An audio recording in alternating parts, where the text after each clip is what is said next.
पिछले कुछ दिनों से दिल्ली में कोरोना के केसेस काफ़ी तेज़ी से बढ़ रहे हैं। देश भर में कोरोना के केसेस तेज़ी से बढ़ रहे हैं और दिल्ली में भी पिछले कुछ दिनों से कोरोना के केसेस बढ़ रहे हैं। 16 मार्च को दिल्ली में लगभग 425 केस थे और आज कल की रिपोर्ट अभी थोड़ी देर में अभी जारी होने वाली है। उसमें आज जो रिपोर्ट जारी होगी उसमें 3,583 केसेस हैं, 3,583 केसेस हैं। एक तरह से दिल्ली, जैसा मैंने हमेशा कहा है कि दिल्ली ने सबसे ज़्यादा मुश्किल कोरोना की स्थिति को एनकाउंटर किया है। दिल्ली के लिए ये चौथी वेव है, देश के लिए ये दूसरी वेव हो सकती है, लेकिन दिल्ली के लिए ये चौथी वेव है, चौथी पीक हम लोग एनकाउंटर कर रहे हैं। लेकिन ये वाली पीक में जो देखने को मिला है कि एक्सपोनेंशियली इंक्रीज हो रहा, बहुत तेज़ी से केसेस दिन ब दिन इतनी तेज़ी के साथ केसेस बढ़ते जा रहे हैं। ये चिंता का विषय है, लेकिन घबराने की ज़रूरत नहीं है। हम सरकार में इस स्थिति के ऊपर पूरी नज़र रखे हुए हैं और जो भी उचित कदम उठाने की ज़रूरत है वो सभी कदम हम लोग उठा रहे हैं।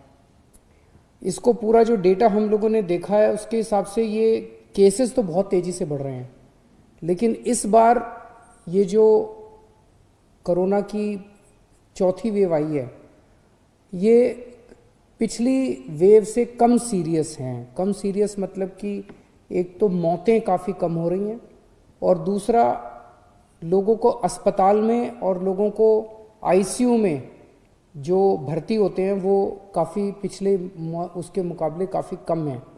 हम ये देख रहे थे कि अक्टूबर के महीने में जब लगभग इतने ही केस 3-4 हज़ार केसेस डेली आ रहे थे, उस वक्त आईसीयू में लगभग 1700 के करीब पेशेंट्स थे और आज लगभग 800 के करीब 50% के करीब पेशेंट्स हैं। उन दिनों में जब डेली 3-4 हज़ार केसेस आ रहे थे, 40 के करीब मौत डेली हो रही थी। आज 10-12 के करीब मौत डेली हो रही हैं। तो अभी ये वाली जो वेव आई है ये पिछली वाली वेव के मुकाबले में कम सीरियस है कि लोगों को कम अस्पताल जाना पड़ रहा है। होम आइसोलेशन में लोगों का इलाज अच्छे से हो रहा है। अभी जो स्थिति है, सरकार में लॉकडाउन किसी भी तरह का करने का कोई विचार नहीं है। हम स्थिति पे नज़र रखे हुए हैं। भविष्य में अगर ज़रूरत कभी पड़ेगी तो मैं आपसे बातचीत करके ऐसा कोई निर्णय लिया जाएगा, लेकिन अभी फ़िलहाल कोई लॉकडाउन करने का सरकार का निर्णय नहीं, सरकार का विचार नहीं है। लेकिन आज हमने मीटिंग करके ये देखा कि अस्पतालों में और कितनी व्यवस्था करने की ज़रूरत है ताकि अगर लोग बीमार हों और वो अस्पताल में एडमिट होना चाहें तो एम्बुलेंस की व्यवस्था, अस्पताल की व्यवस्था, वेंटिलेटर की व्यवस्था, ऑक्सीजन की व्यवस्था और आईसीयू की व्यवस्था, ये सारी व्यवस्थाओं के ऊपर आज हम लोगों ने विचार किया है और इसके लिए पूरा प्लान तैयार किया है कि कैसे कैसे किन किन स्टेजेस के अंदर आईसीयू के बेड्स बढ़ाए जाएंगे, कब कब प्राइवेट अस्पतालों के अंदर आईसीयू के बेड्स बढ़ाए जाएंगे, कब कब सरकारी अस्पतालों के अंदर कितने कितने बढ़ाए जाएंगे, उसकी हम लोगों ने पूरी प्लानिंग की है। तो हॉस्पिटल मैनेजमेंट, हेल्थ मैनेजमेंट पूरा सिस्टम जो है, कोरोना में अगर आने वाले समय में केसेस इसी तेज़ी के साथ बढ़ते हैं तो उसको ध्यान में रखते हुए हम लोगों ने आज पूरी प्लानिंग की है। मुझे लगता है कि हमारे सामने मोटे मोटे तौर पे 3 काम हैं। एक, इसको फैलने से किस तरह से रोका जाए, जिसमें हम हमेशा कहते हैं टेस्ट, ट्रेसिंग एंड आइसोलेशन। उसको बहुत एग्रेसिवली अब किया जा रहा है और जहाँ जहाँ कंटेनमेंट जोन्स बनाने की ज़रूरत है वहाँ कंटेनमेंट जोन्स बनाए जाएंगे और इसको फैलने से रोकने की कोशिश की जाएगी। लेकिन इसमें सरकार का रोल तो शायद बहुत कम है। सबसे बड़ा रोल जनता का है, सबसे बड़ा रोल आपका है। हम दिल्ली वालों ने पिछली 3 पीक्स को कितनी खूबसूरती के साथ टैकल किया और हम कामयाब हुए। मैं आज आपसे सबसे हाथ जोड़ के प्रार्थना करता हूं कि फिर से वापस मास्क पहनना चालू कर दीजिए। इसको मास्क को यही एक चीज़ है, मास्क पहनना, सोशल डिस्टेंसिंग और अपने हाथ लगातार धोना। ये अगर हम करेंगे तो इसको फैलने से रोक सकते हैं। दूसरी चीज़ है हॉस्पिटल मैनेजमेंट की। अगर हम बीमार हो जाएं तो हमारे लिए उचित हॉस्पिटल में जगह होनी चाहिए, हमारे अच्छा इलाज होना चाहिए। उसके ऊपर सरकार उचित कदम उठा रही है। और तीसरा है वैक्सीनेशन। वैक्सीनेशन के ऊपर सरकार पूरा ध्यान दे रही है। हमें लगता है कि जितना ज़्यादा वैक्सीनेशन किया जाएगा उतना ज़्यादा इस बीमारी पे काबू पाया जा सकता है। हमें खुशी है कि केंद्र सरकार ने 1 अप्रैल से 45 साल से ऊपर की उम्र वालों के वैक्सीनेशन की इजाज़त दे दी है। कल हम लोगों ने 71,000, दिल्ली में 71,000, हमारी कैपेसिटी अब 96,000 की हो गई है, 71,000 वैक्सीनेशन किए। हमें 2 दिक्कतें आ रही हैं।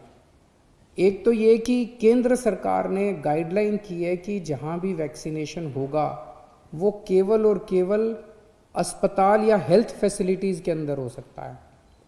उसमें शुरू में ये डर था कि अगर वैक्सीनेशन के कुछ साइड इफ़ेक्ट हो गए, कोई रिएक्शन हो गया, तो वहाँ पे तुरंत कोई फैसिलिटी होनी चाहिए ताकि उसका इलाज किया जा सके। लेकिन अब तो 4 महीने हो गए, 3 महीने हो गए लगभग वैक्सीनेशन करते हुए।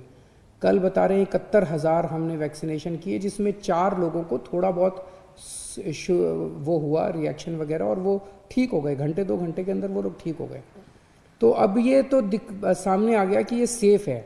तो अगर ये सेफ़ है तो केंद्र सरकार अगर हमें मास लेवल पे वैक्सीनेशन करना अलाउ करे तो हम कम्युनिटी सेंटर्स में, स्कूलों के अंदर, मतलब कई 100 हज़ारों हम फैसिलिटीज़ क्रिएट करके इसको युद्ध स्तर के ऊपर वैक्सीनेशन ड्राइव शुरू कर सकते हैं।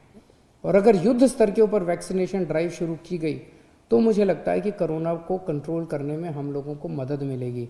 उसकी हम पूरी, इसके बारे में उचित व्यवस्था की जा सकती है कि जहाँ जहाँ करेंगे हम एम्बुलेंस का इंतज़ाम कर दें, वो तुरंत कोई फर्स्ट एड का इंतज़ाम कर दें उनको। अगर किसी को बाई चांस कोई रिएक्शन वगैरह होता है तो उसको देखभाल करने का इंतज़ाम किया जा सकता है। लेकिन अगर हम नॉन हेल्थ फैसिलिटीज़ में अलाउ नहीं करेंगे तो इसकी एक सीमा है जिसके बियॉन्ड हम नहीं जा पाएंगे। और दूसरा ये कि अब ये उम्र 45 साल की उम्र वाला क्लॉज हटा के और सारी जनता को एक साथ वैक्सीनेट, युद्ध स्तर के ऊपर वैक्सीनेशन करने का कार्य कर देना चाहिए ताकि हमें सबको इससे निजात मिल सके, कोरोना से निजात मिल सके। तो मैं उम्मीद करता हूं कि केंद्र सरकार इसको पूरे गौर करेगी और युद्ध स्तर के ऊपर राज्य सरकारों को अपने स्तर पे वैक्सीनेशन करने की इजाज़त देगी। और अंत में मैं जनता से अपील करना चाहता हूं कि दिल्ली की जनता ने बड़े बड़े काम करके दिखाए हैं और ये चौथी वेव भी हम लोग ज़रूर इस पे काबू पाएंगे। लेकिन आपसे फिर से अपील है कि मास्क ज़रूर पहनिए, सोशल डिस्टेंसिंग कीजिए और अपने हाथों को लगातार साबुन से या सैनिटाइज़र से साफ़ करते रहिए। बहुत बहुत शुक्रिया।